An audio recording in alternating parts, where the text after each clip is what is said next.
محبوب سبحانی قطب ربانی سیدنا شیخ عبدالقادر جیلانی قدس اللہ سے مومن توشہ لیتا ہے اور کافر مزے اڑاتا ہے۔ مومن توشہ لیتا ہے کیونکہ وہ برسر راہ ہے، لہذا اپنے تھوڑے مال پر قناعت کرتا اور زیادہ آخرت کی طرف بھیج دیتا، اپنے نفس کے لیے اسی قدر رہنے دیتا ہے جتنا سوار کا توشہ ہوتا ہے، یعنی جتنا وہ اٹھا سکتا ہے۔ اس کا سارا مال آخرت کی تجارت میں لگا ہوا ہے، اس کا سارا دل اور ساری ہمت وہیں مصروف ہے، اس کا دل دنیا سے ہٹ کر ادھر ہی لگا ہوا ہے۔ وہ اپنی ساری طاعتوں کو آخرتی کی طرف دیکھتا ہے، نہ کہ دنیا اور اہل دنیا کی طرف۔ صحابہ اکرام رضوان اللہ تعالیٰ علیہم اجمعین جب کسی بھی جنگ میں تشریف لے جاتے تو یہ دعا مانگا کرتے تھے کہ یا اللہ پاک شہادت عطا فرما، اور اگر شہادت نہیں تو پھر فتح عطا فرما۔ نبی پاک صلی اللہ علیہ وسلم کی بارگاہ اقدس میں رہ کر آخرت ان کے بالکل سامنے ہوا کرتی تھی۔ مولا علی کرم اللہ وجہہ ایک مرتبہ آخرت کے اور جنت دوزخ کے واقعات بیان فرمانے لگے تو صحابہ نے پوچھا یا امیر المومنین آپ دیکھ کے آئے ہیں؟ اور میرے آقا نے فرمایا، اور وہ سارا جو ہے مجھے پورا یاد ہے۔ اور قبلہ عالم رحمۃ اللہ علیہ جد اعلیٰ اکثر فرمایا کرتے تھے کہ بندہ مومن جس کو اللہ تعالیٰ اپنی معرفت بخشتا ہے وہ عرش تک سیر کر کے آتا ہے اور جنت مکمل اندر سے دیکھ کے آتا ہے۔ بیٹھا وہ مراقبے میں ہوتا ہے لیکن وہاں عرش تک لوح محفوظ پیش اولیاء، یہ اللہ تعالیٰ کے یہ دوست ہیں، یہ ولی ہیں، اس سے تعلق رکھنے والے ہیں۔ اور سب سے بڑی بات، ایک بات تو غور سے یعنی اس کو پکا پلے باندھ لیں کہ جو کچھ بھی عطا ہونا ہے وہ صرف غلامی رسول اللہ صلی اللہ علیہ وسلم، آپ کی اتباع میں، آپ کے راستے پر چلنے سے۔ حضور امام ربانی مجدد منور الفسانی رحمۃ اللہ علیہ فرماتے ہیں کہ جو کچھ بھی مجھ کو مقام و مرتبہ نصیب ہوا یہ صرف آپ کی اتباع اور آپ کی سنتوں پر عمل کرنے سے۔ ایک مرتبہ آپ غسل خانے میں تشریف لے گئے، دایاں پاؤں اندر چلا گیا، آپ باہر آ کے تقریباً 2-3 گھنٹے روتے رہے۔ ساتھیوں نے عرض کیا حضور کیا معاملہ ہوا؟ فرمایا آج مجھ سے ایک سنت میں غلطی ہو کہ میں نے دایاں پاؤں جو ہے بیت الخلاء میں داخل کر۔ مومن توشہ لیتا ہے اور کافر مزے اڑاتا ہے۔ اس کی وجہ کیا ہے کہ یہ نبی پاک صلی اللہ علیہ وسلم کی صحبت میں پروردہ آگوش نبوت آپ نے تربیت فرمائی، اور تربیت کے ساتھ ساتھ ان کا پورا دل بھی ادھر موڑ دیا اور انہوں نے حقیقت کو پا لیا۔ جب حقیقت کو انسان پا لیا کرتا ہے پھر یہاں دنیا کے یہ معاملات ہیں یہ ختم ہو جاتے ہیں۔ جب وہ دعا مانگتے تھے کہ یا اللہ شہادت عطا فرما، حقیقتاً یہ تھا کہ وہ ان کو ہر ایک کو معلوم ہے۔ اب دیکھنا انسان اس دنیا میں جب مگن ہوتا ہے تو مگن ہونے کے بعد اس کے معاملات جو اللہ کے ساتھ ہیں اور جو آخرت کے معاملات ہیں ان کو وہ بھول جایا کرتا ہے۔ اب چاہے تھوڑی دیر کے لیے بھولے، یہ لاغ و لعب، یہ کھیل تماشے، یہ جو کچھ بھی معاملات ہیں، آپ ہر انسان زندگی گزارتا ہے، بچپن ہی گزارا ہے، جوانی کے بھی دور ہے، پھر اللہ تعالیٰ ہدایت دے تو انسان ادھر سے توبہ بھی کرتا ہے. لیکن دیکھ لیں کہ جو وقت اس کھیل کود میں لہو و لعب میں گزارا، جتنی دیر اس میں مشغول رہے اتنی دیر ذات خدا کو یاد بھول جاتا ہے. یہ آج کل وہ نیا فتنہ موبائل والا بھی آیا ہے، اگر اس میں مگن ہو جائے 2-3 گھنٹے انسان غافل ہو جاتا ہے، اور 2-3 گھنٹے بعد جب اس کو ہوش آتا ہے کہ میں نے تو فلاں کام بھی کرنا تھا، تو میں نے تو یہ میں کدھر لگ گیا. ان 3 گھنٹوں میں اگر وہ اپنے آپ کو حاسبوا قبل ان تحاسبوا، اپنا حساب کرو اس سے پہلے کہ تمہارا حساب کیا جائے، یہیں پہ حساب کر لو، تو وہ دیکھتا ہے ان 3 گھنٹوں میں میں نے ایک لحظے کے لیے بھی اپنے خالق کو یاد نہیں کیا، ایک لحظے کے لیے بھی میری آخرت میرے پیش نظر نہیں رہی، وہ لمحے غفلت میں گزرے. تو وہ کیا فرماتے ہیں کہ جو دم غافل سو دم غافل سن مرشد فرمایا. ایک مرشد کون ہے؟ نبی پاک صلی اللہ علیہ وسلم. ان سانسوں کی قیمت بھی قیامت کے دن پڑے گی. ابن اعظم رحمۃ اللہ علیہ سارے جد اعلیٰ فرمایا کرتے تھے کہ ایک مثال کے طور پر کہ ایک آجڑی تھا بچہ، نوجوان تھا، تو بکریاں چرا رہا تھا، تو اچانک میں اس کو ایک گتھی ملی. اس نے گتھی کو کھولا، جب دیکھا تو اس میں چمکتے ہوئے نا شیشے کی طرح گول گول اس کو نظر آئے. وقت گزارنے کے لیے ان سے کھیلتا رہا، کبھی کسی پرندے کو مارا، کبھی کسی جانور کو مارا، سارا دن وہ اسی میں مشغول رہا، اس کی کھیل تماشے میں. جب شام کو بکریاں گھر لا رہا تھا تو ایک بچ گیا. تو کھیلتا کھیلتا وہ جب شہر سے گزرا، جنگل میں گیا تھا بکریاں چرانے، جب شہر سے گزرا تو ایک جوڑی کی نظر پڑ گئی.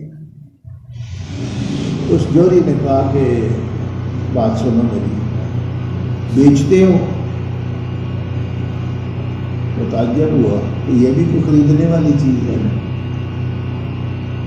پھر خیال آیا کہ چلے بات کرتے ہیں. اس نے کہا بیچتے ہو تو میرے آپ بیچ دو، میں اپنی دکان کا آدھا مال تمہیں دے دیتا ہوں، یہ ایک مجھے دے دو. پریشان ہو گیا. پریشان ہونے کے بعد جب خاموش ہو گیا تو جوڑی کہتا ہے کہ میں شاید میں نے قیمت کم لگا دی ہے. اس نے کہا میری پوری دکان کا مال لے دو. پھر اور خاموش اور پریشان ہو گیا، متحیر ہوا کہ یہ کیا معاملہ ہو. فرماتے ہیں کہ اس نے کہا کہ ابھی بھی تھوڑا ہے، چلے میں ساتھ والا دکاندار میں لا لیتا ہوں، یہ ایک مجھے دے دو. اس وقت اس نے سوچا کہ میرے پاس تو پوری گتھی بھری ہوئی پڑی ہوئی تھی، تو میں نے کھیل کود میں اس کو ساری ضائع کر دی. ایک کا اتنا مول پڑا اگر ساری گتھی میرے پاس. تو فرماتے ہیں کہ جب آخرت کے دن اللہ کے حضور ان سانسوں کی جو اس کی یاد میں گزرے، چاہے 24 گھنٹے میں 10 منٹ ہی گزرے، جب ان کی قیمت پڑے گی اس وقت انسان کہے گا کہ میرے پاس تو پوری زندگی کی 40 50 60 70 سال تو میرے اپنے 10-15 شعور کے نکال دیں تو 50 سال میرے پاس موجود تھے، یہ میں نے کیا کر دیا. لیکن یہ تو انسان ہے. لیکن جو نبی پاک صلی اللہ علیہ وسلم کے تعلق والے تھے، صبح و شام آپ کی محفل میں بیٹھنے والے تھے، ان کے لیے یہ دنیا کو حقیقت نہیں ہوتا. اور جو کچھ بھی ہوتا ہے کھجوریں پکی ہوئی ہیں، سارے سال کا جو ہے ان کا روزگار اسی میں ہے، پورا سال انہیں پہ گزارنا ہے. حکم آ گیا چلے گی اللہ کے دین کے لیے، بیوی بچوں کو بھی چھوڑا، پکی کھجوروں کو بھی چھوڑا اور ادھر چلے گئے.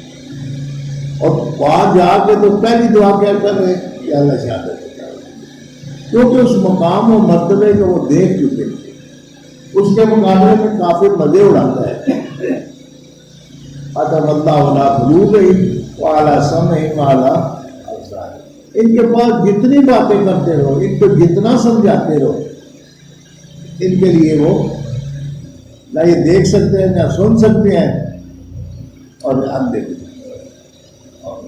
اس کے مقابلے میں مسلمانوں کو اللہ تعالیٰ رہنمائی بھی فرماتا ہے، من جاہد فینا لنہدینہم سبلنا، جو ہمارے راستے میں مجاہدہ کرتے ہیں، ریاضت کرتے ہیں، محنت و مشقت کرتے ہیں، اللہ تعالیٰ ان کے لیے راستے کھول دیا ہے۔ اور جو جو راستے کھلتے چلے جاتے ہیں اتنا اتنا انسان ادھر مگن ہوتا چلا جاتا ہے۔ تو فرماتے ہیں کہ مومن کوشاں لیتا ہے اور کافر مزے اڑا، کیونکہ اس کو یرجون من اللہ ما لا ترجون، کعبہ اور کافر آمنے سامنے ہوتے جب شروع ہوتی، کیونکہ قبیلہ تو ایک ہی تھا، آدھے ادھر ہے آدھے ادھر ہے، باپ ادھر ہے بیٹا ادھر ہے، یا بیٹا ادھر ہے باپ ادھر ہے، تو پھر آپس میں بھائی بھائی تقسیم ہوئے تھے۔ جن کو یہ دولت اسلام مل گئی وہ نبی پاک صلی اللہ علیہ وسلم کی غلامی میں آ گئے، اور جو بد نصیب اور بد وقت تھے وہ ادھر ہی رہتے تھے۔ پھر آپس میں گفتگو بھی کرتے کہ ہم کو اپنے اللہ سے وہ امیدیں ہیں جو تم کو نہیں، کیونکہ ہاں پالا جائے، یعنی حقیقت تو وہ پا چکے تھے۔ اصل معاملہ جو ہے نا اس حقیقت کو سمجھنا ہے، اس دین کو سمجھنا ہے، حضور صلی اللہ علیہ وسلم کے اتباع میں جو کچھ نصیب ہوتا ہے اس کو سمجھنا ہے۔ جتنے اولیاء کاملین ہیں، جتنا بلند مرتبہ ان کو ملا ہے، ان سب کو نبی پاک صلی اللہ علیہ وسلم کی جتنی زیادہ اتباع ہوا ہے، جتنا زیادہ سنتوں پر عمل کیا، اتنے اتنے ان کے درجات بڑھتے چلے۔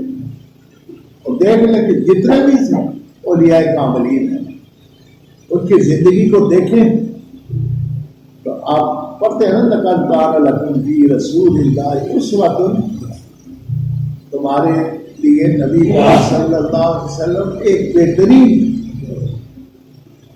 یعنی تم زندگی کا کوئی بھی شعبہ لینا ہے، گھر سے شروع کرو، اولاد کی تربیت کے معاملے، گھر کے معاملات میں، اہل محلہ کے معاملات میں، دوست احباب کے، عزیز رشتہ داروں کے، تجارت کے معاملات میں، اور خدا کے ساتھ تعلق، تو ہر شاید نبی پاک صلی اللہ علیہ وسلم کسی معاملے میں آپ نے ایک ذرہ برابر کمی نہیں چھوڑی۔ انسان رہنمائی لینا چاہے کہ میں زندگی کیسی گزاروں، تو آپ صلی اللہ علیہ وسلم نے اس میں بہترین کمی ہے تو انسان کے اپنے اندر ہے، اور اگر اس کمی کو دور کر کے آپ کی اتباع میں، اور پھر آپ کی اتباع اور سنتوں پر چلنے سے سب سے پہلا جو مقام و مرتبہ انسان کو ملتا ہے کہ انسان کے علم میں اضافہ ہو۔ کیا سنتے ہیں نا چلے علم لدنی، اللہ تعالیٰ ایک غیب سے علم عطا فرماتا ہے، نہ بھی پڑھا ہو انسان کو وہ چیزیں معلوم ہوتی ہیں۔ شیخ عبدالعزیز دباغ ایسا ان کے اکثر واقعات بیان فرمائے تھے، ایسا فرماتے تھے کہ وہ بالکل کسی مکتب میں، یا جیسے آج کل اردو ہے، وہ اردو پڑھنا بھی نہیں جانتے تھے۔ اس زمانے میں جو بھی فارسی عربی ان کی جو بھی ہوگی، مثال کے طور پر وہ اردو بھی نہیں ان کو آتی، تو جب ان کے سامنے کوئی شخص کوئی عربی پڑھتا تو فرمان یہ کرتے کہ یہ قرآن ہے، اور جب کوئی حدیث پاک پڑھتا تو فرماتے کہ یہ صحیح حدیث ہے، اور جب کوئی اس طرح کوئی کلام پڑھتا تو کہتے کہ یہ حدیث صحیح نہیں ہے، اس کی روایت میں فرق ہے۔ اور جب کوئی عام کوئی کلام پڑھتا تو فرما دیتے کہ یہ عام کلام ہے، یا نہ خدا کا ہے نہ اللہ کے رسول صلی اللہ علیہ وسلم، بلکہ یہ عام کسی بندے کا ہے۔ تو کسی نے پوچھا کہ حضور آپ کو پڑھے نہیں ہے تو کیسے پہچان لیتے ہیں؟ فرماتے ہیں کہ اس ہر کلام کا ایک نور ہے، جاب من اللہ نور و کتاب روشن واضح، تو یہ قرآن پاک کا ایک خاص نور ہے، اتقوا فراست المومن فإنه ينظر بنور اللہ، حالانکہ نہیں پڑھے ہوئے، بالکل کسی مکتب میں نہیں دیے، لیکن کیا ہے جب وہ فراست مل جائے کرتی، وہ اللہ تعالیٰ مہربانی فرمائے تو پھر فإنه ينظر بنور اللہ، پھر وہ اللہ کے نور سے دیکھا کرتی ہے، اور جتنا جتنا وہ سنتوں پر عمل کرتے چلے جاتے ہیں اتنا اتنا ان کا نور بلند ہوتا ہے، اس کا ذخیرہ بڑھتا چلا جاتا ہے، اور ہر سنت پر عمل کرنے سے علم میں اضافہ ہوتا ہے، اور اللہ تبارک و تعالیٰ اگلی سنت اس کے لیے آسان بنا دیتا ہے۔ جیسے آپ نے کہیں کا سفر کرنا ہو، سیڑھی چڑھنی ہو، تو سب سے دشوار چیز ہے پہلی سیڑھی پر قدم رکھنا، اور جس نے پہلی سیڑھی پر قدم رکھ لیا اور جمع رہا، ڈٹا رہا، وہ آخری سیڑھی کراس کر کے آخر چھت تک پہنچ۔ جب یہ سنتوں پر عمل کرتے چلے جاتے ہیں تو نبی پاک صلی اللہ علیہ وسلم کی بارگاہ تک پہنچ جاتے ہیں، اور جب وہاں پہنچتے ہیں پھر اللہ تبارک نبی پاک صلی اللہ علیہ وسلم حضور اس بات فرماتے ہیں، پھر آپ خوش ہو کر اس کو اللہ کی بارگاہ میں پیش فرماتے ہیں، اور یہ سارا کچھ سنتوں پر عمل ہے۔ یہ یعنی کن فی دنیا کاننا کا غریب، حضور نے فرمایا سر کن فی دنیا کاننا کا غریب، دنیا میں اس طرح وقت گزارو جس طرح تم ایک غریب کہتے ہیں بے وطن کو، یا تو ہم غریب کہتے ہیں جس کے پاس مال یا دولت نہ ہو، لیکن اصل غریب وہ ہوتا ہے جس کے پاس گھر نہ ہو، وطن نہ ہو، رہنے کو ٹھکانا نہیں۔ کن فی دنیا کاننا کا غریب او عابر و سبیل، یا ایک راہ چلتا مسافر، وَعُدَّ نَفْسَكَ فِي الْأَصْحَابِ الْقُبُورِ، اور اپنے نفسوں کو، اپنی زندگی کو، اپنی جان کو اس طرح سمجھو کہ گویا تم مر چکے ہو۔ وَعُدَّ نَفْسَكَ فِي الْأَصْحَابِ، یہ جو چلے گئے ہیں نا، یہی شمار کرو کہ تم بھی چلے گئے ہو، کیونکہ آج نہیں تو کل، کل نہیں تو پرسوں، وہ تیری شکلیں آپ کو بھول بھی گئی ہیں، آپ کے ساتھ اٹھتے بیٹھتے کھاتے پیتے چلتے محفلیں جماتے، لیکن آج وہ شکلیں کدھر ہے؟ بہت نفس کا فلر، وہ چلے گئے اگلے بھی چلے جانا رہے گا تو کوئی نہیں۔ حضور فرماتے ہیں کہ جب چلے جانا ہے تو پہلی تیاری کر لو، حاسبوا قبل ان تحاسبوا، یقین میں اپنا حساب کر لو، مجھ سے کوئی غلطی، کوئی کوتاہی، میری کوئی غلط چیز تو نہیں ہوگی۔ ابھی 3 گھنٹے کا جو پیپر ہے اس میں کوئی چیز غلط لکھ چکے ہو تو کاٹو، اور کاٹنے کے بعد اس کو دوبارہ، وہ کیا ہوتا ہے ایک ریموور، آج کل سفید پین بھی آیا ہوا ہے، اور پرانے وقتوں میں لیکوڈ بھی ہوا کرتا ہے۔ ابھی وقت ہے کہ اس کو مٹاؤ۔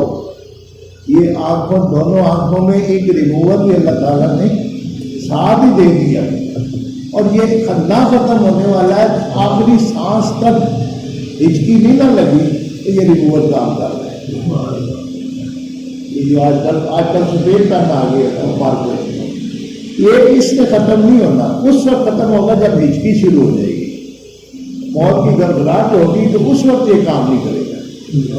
اللہ نے فرما دیا کہ اس سے پہلے پہلے اس سے کام لے لو، اگر وہ گڑگڑا موت کا آ گیا اس کی شروع ہوگی اب تو اور جتنا لکھا ہوا ہے اس کو مٹاؤ اور نئے سرے سے لکھ لو، اور اگر اچھے سوال 2-4 بھی لکھ دیے تو پاس ہو جائے۔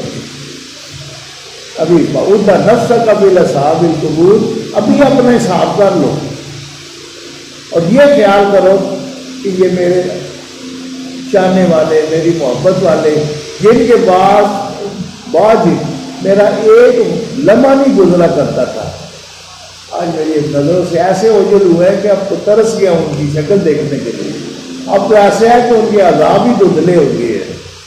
اب جماتا ہوں اپنے خیال کو تو چہرہ بھی سامنے نہیں آتا بھی کیسی شکل تھی، اور ایسا وقت تھا جو ان کے بعد ایک وقت بھی نہیں گزرا کرتا، ایک لمحہ بھی گزارنا مشکل ہو جائے گا۔ بالکل عین ہی ہمارے ساتھ بھی یہی معاملہ ہے، حضور غوث پاک فرماتے ہیں کہ تو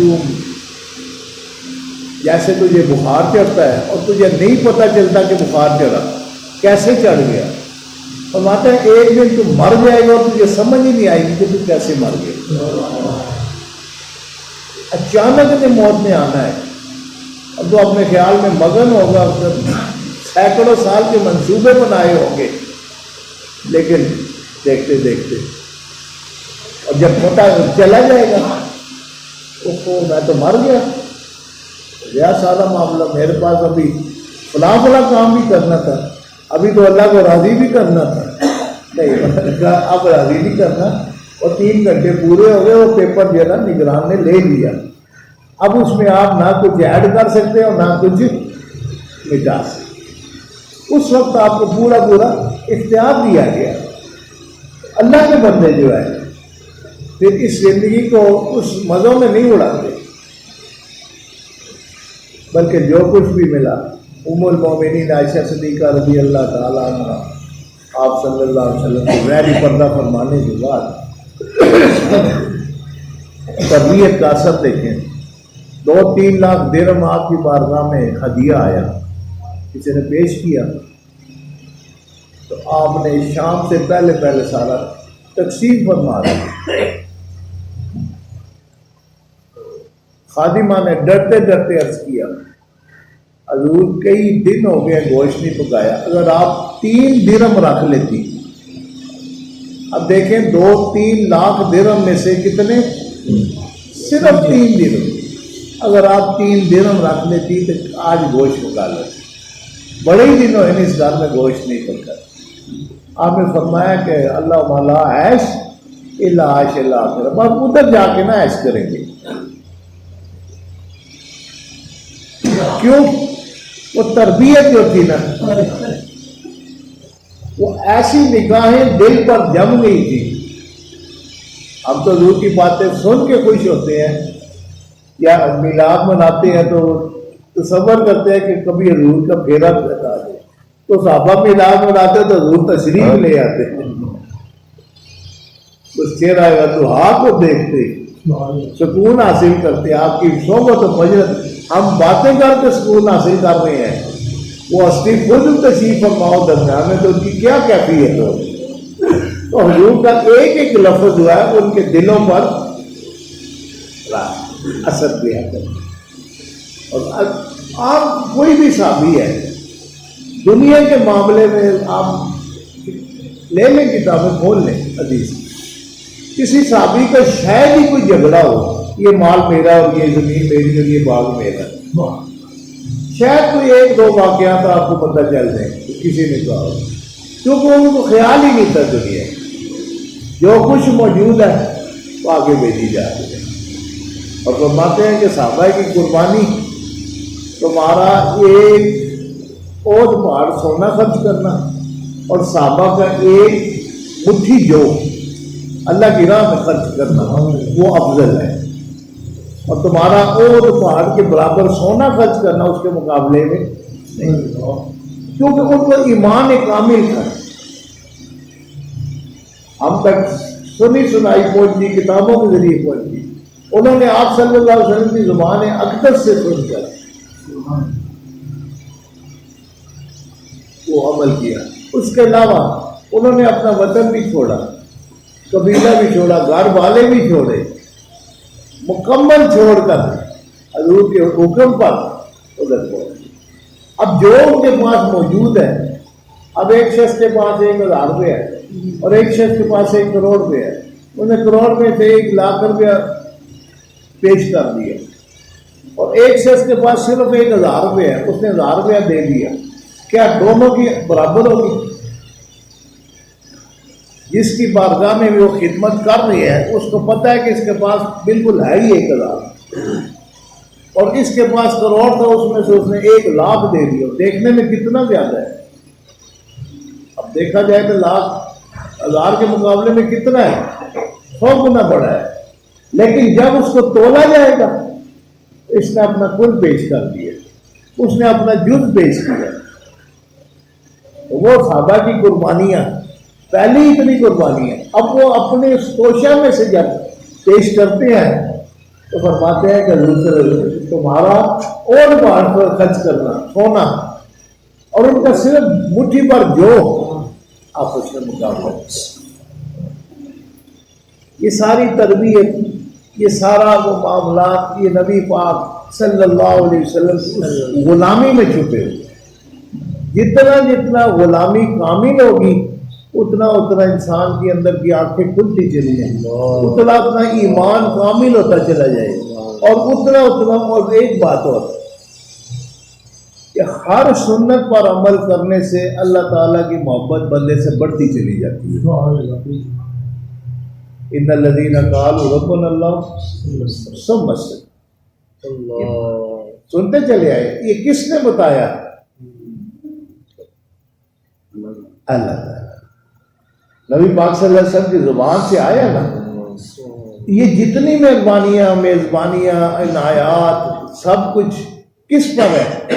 اس بندہ مومن پر جو اللہ کہنے کے بعد ڈٹ گیا۔ لیکن یہ سارا کہنے کے بعد اصل معاملہ کیا ہے؟ قُلْ إِن كُنتُمْ تُحِبُّونَ اللَّهَ فَاتَّبِعُونِي يُحْبِبْكُمْ، کہ فرما دیجئے کہ تم کو اگر اللہ سے محبت ہے تو کیا کرو؟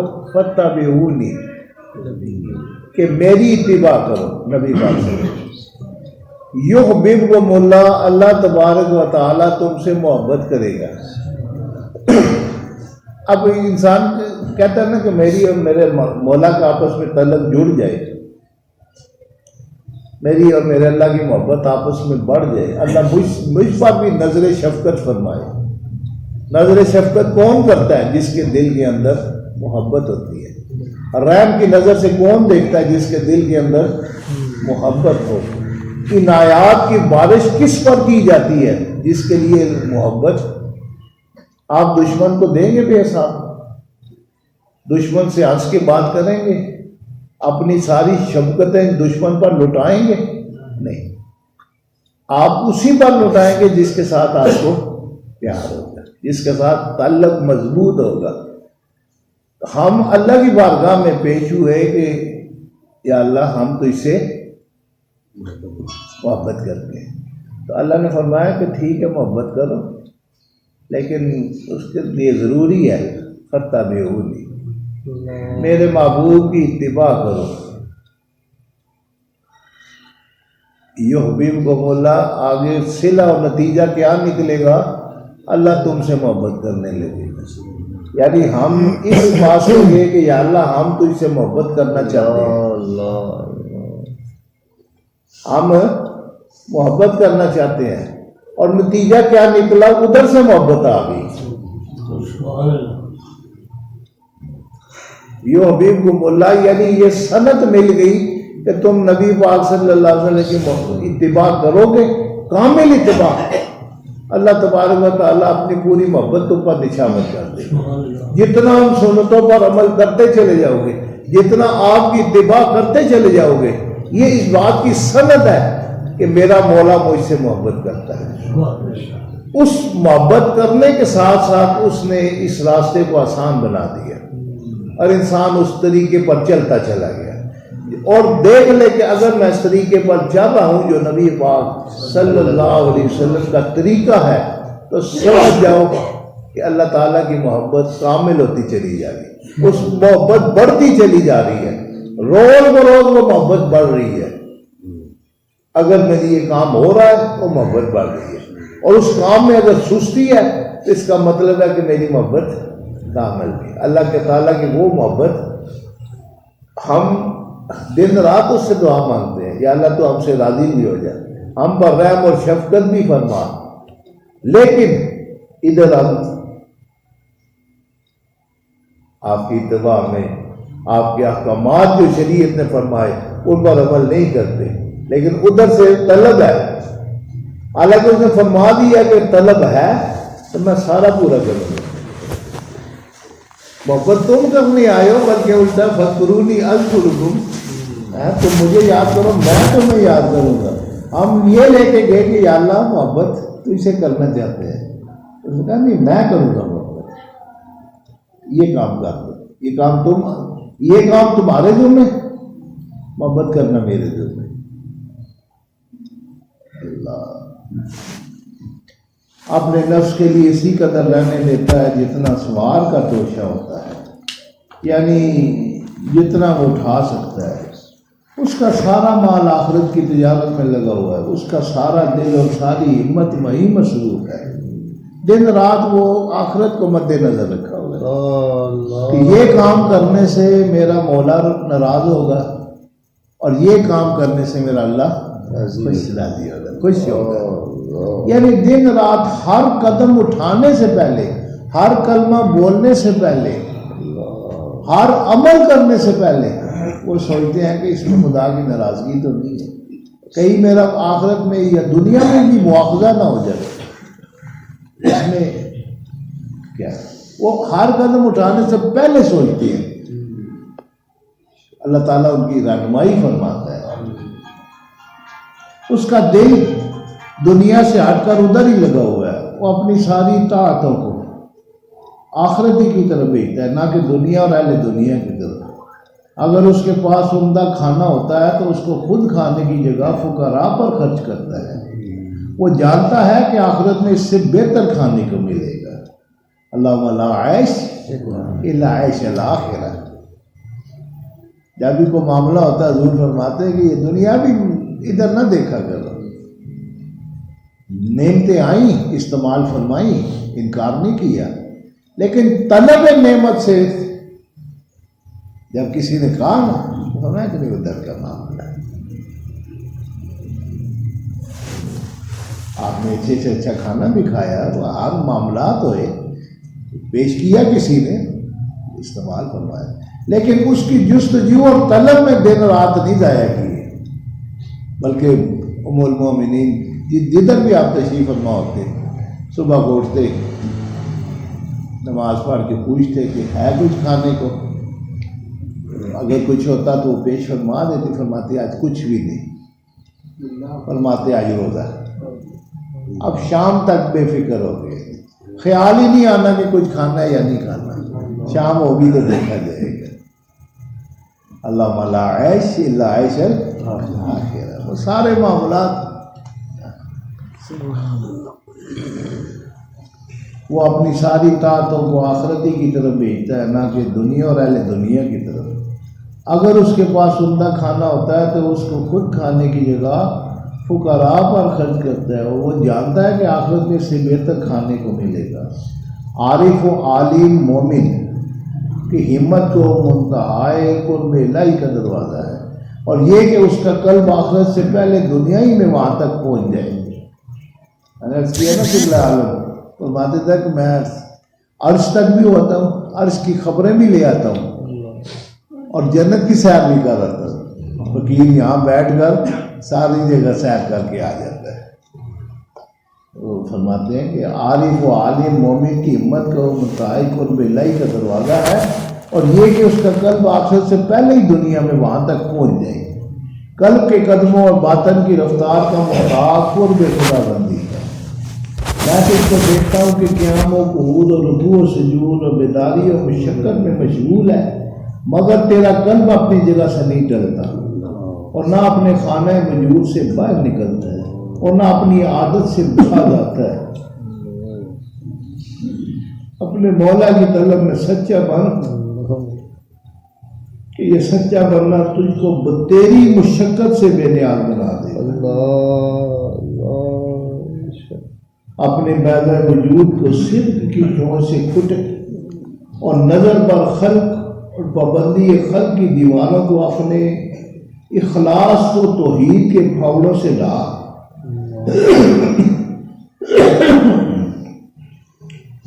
اشیاء کی طلب کے پنجرہ کو زود کے ہاتھ سے توڑ، اور اپنے قلب سے پرواز کر یہاں تک کہ تو قرب الہی کے ساحل سمندر پر اترے۔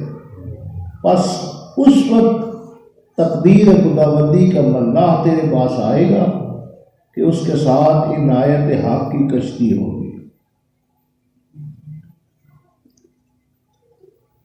اشیاء کی طلب کے پنجرہ کو زود کے ہاتھ سے توڑ۔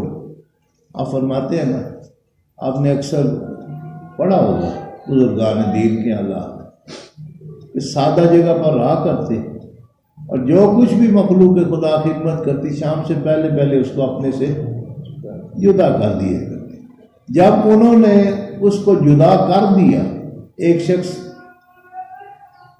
اپنے پاس کچھ رہنے ہی نہیں دیتا، زود خدا بندی اس کو حاصل ہو گیا. جس شخص نے کچھ رکھنا ہی نہیں اپنے پاس، کیا وہ طلب کرے گا؟ اگر اس کے پاس ڈھیروں آ گیا تو وہ بھی دے دینا، اس کے پاس ذرہ بھی نہیں آیا تو وہ تو بے فکر اپنے مگن حالات میں. اور میں نے کہ زور خدا بندی جب حاصل ہو گیا تو نظر بار خلق ہے ہی کوئی نہیں، کوئی آئے نہ آئے. ان کا مطلوب اور صرف ایک ہی چیز رہ جاتی ہے کہ یا اللہ میرے ہاتھوں مخلوق خدا کی اصلاح کرنا. دن رات ان کی ایک ہی محنت، ایک ہی مشقت یہی رہ جاتی ہے کہ یا اللہ جو مقام تو نے مجھے عطا فرمایا میرے دوستوں کو بھی عطا فرمایا. جس راستے پر مجھے تو نے ہدایت دی، یہ مہربانیاں فرمائی، یا اللہ میرے دوستوں کو بھی.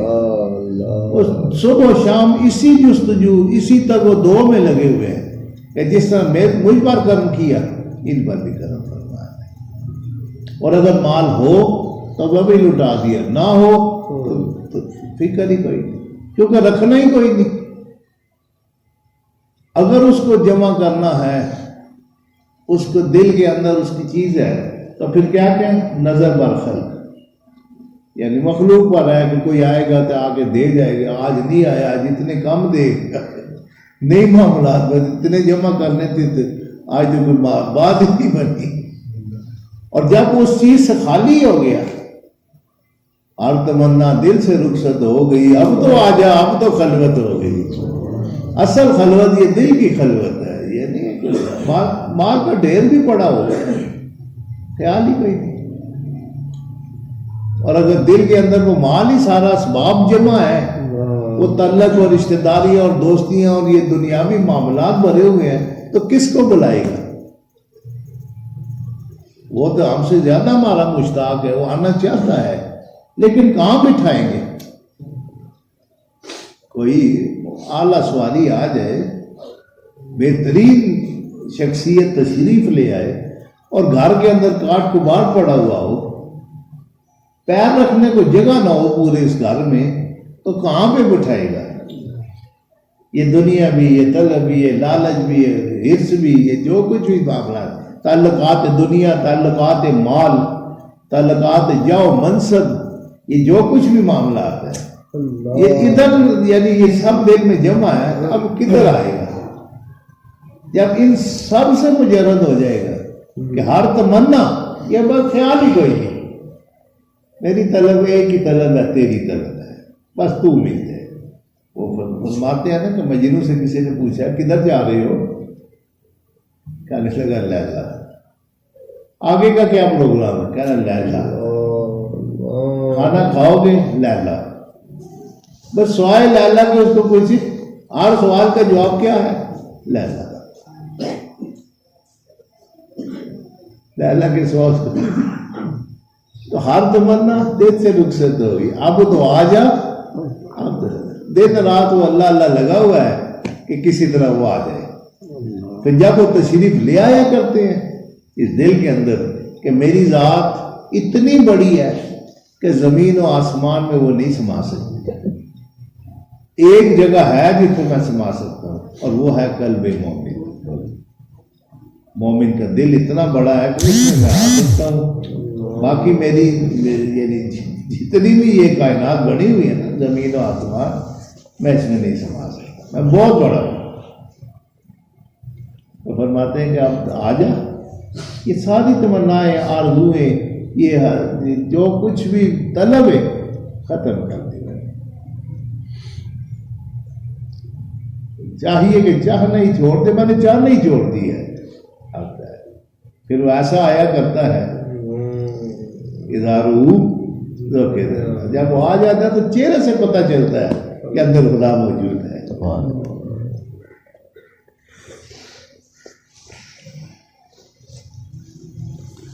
اللہ اشیاء کی طلب کے پنجرا کو زود کے ہاتھ سے توڑ اور اپنے قلب سے پرواز کر، یہاں تک کہ تو قرب الہی کے ساحل سمندر پر اترے۔ اس وقت تقدیر خدا بندی کا ملا تیرے پاس آئے گا کہ اس کے ساتھ عنایت حق کی کشتی ہوگی، وہ تجھ کو لے گا اور پار کر کے تیرے پروردگار تک تجھے پہنچا دے گا۔ یہ دنیا ایک سمندر ہے اور تیرا ایمان اس کی کشتی ہے۔ اور اس لیے لقمان حکیم رحمۃ اللہ علیہ نے فرمایا کہ اے میرے بیٹے، دنیا سمندر ہے اور ایمان کشتی ہے اور طاعت ملا ہے اور آخرت ساحل ہے۔ اے معصیتوں پر اصرار کرنے والوں، نابینائی، بہراپن اور دست و پائی اور محتاجی اور مخلوق کے قلوب کی تم پر سختی عنقریب تم کو لاحق ہوگی کہ تمہارے مال خساروں، تاوانوں اور چوریوں میں جاتے رہیں گے۔ سمجھدار بنو، اپنے رب کے سامنے توبہ کرو، اپنے اموال کو شریک خدا مت ٹھہراؤ، ان پر بھروسہ کر بیٹھو، ان کے ساتھ مت ٹھہرو، ان کو اپنے دلوں سے نکال دو اور اپنے گھروں، جیبوں میں اور اپنے غلاموں اور ملازموں کے پاس رکھ دو اور موت کے منتظر رکھو۔ حرص کو کم کرو اور روح کو اتار۔ بھائی بستانی رحمۃ اللہ علیہ سے منقولہ وہ فرماتے ہیں کہ مومن عارف اللہ جل جلالہ سے نہ دنیا مانگتا ہے نہ آخرت، بلکہ اپنے مولا سے مولا ہی کو مانگتا ہے۔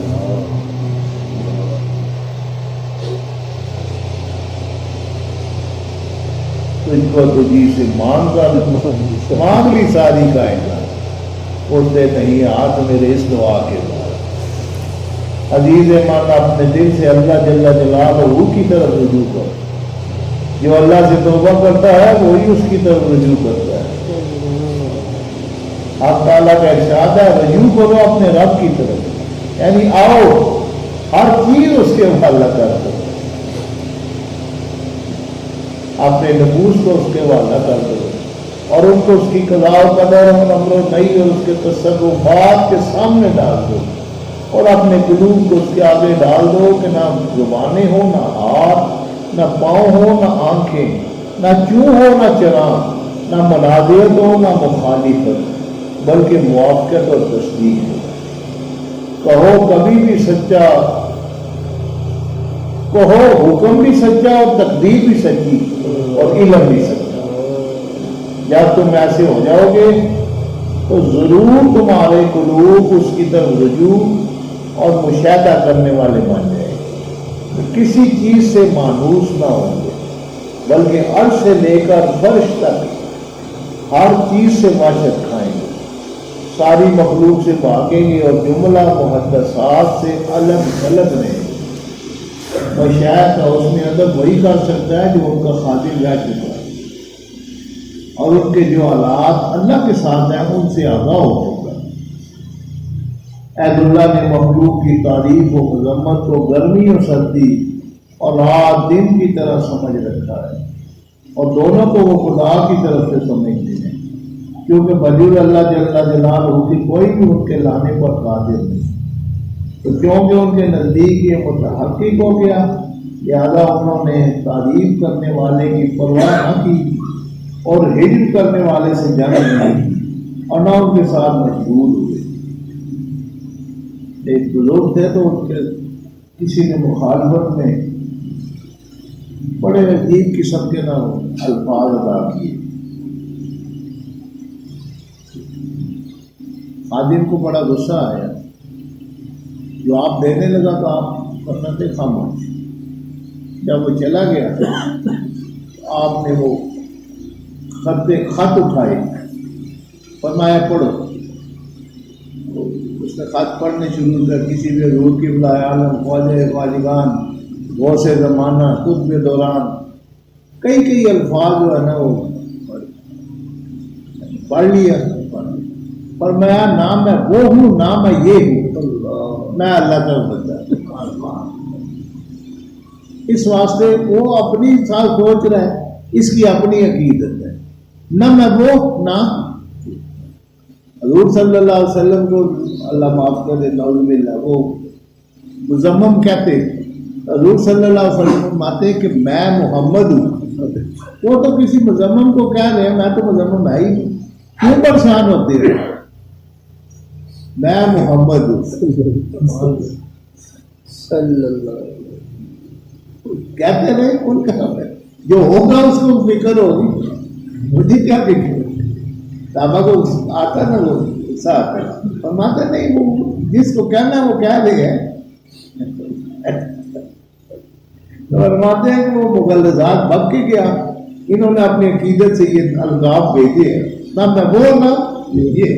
میں اللہ کے بندہ, اللہ تبارک و تعالی اپنی سمجھ عطا فرمائے, نبی پاک صلی اللہ علیہ وسلم کی اتباع کی توفیق عطا فرمائے, حضور سے محبت اور حضور کی سنتوں سے محبت عطا فرمائے. اللہ تبارک و تعالی آسانیاں پیدا فرمائے اور اپنا قرب نصیب فرمائے, دنیا و آخرت میں اپنا قرب عطا فرمائے. ملائک نے جو کچھ پڑھا سنا گے اس میں عمل کی توفیق عطا فرمائے, اعمال کے اخلاص کی تسبیح فرمائے. اللہ اعمال کو قبول فرمائے. اللهم انا على ذكرك وشكرك وحسن عبادتك. ذکر اللہ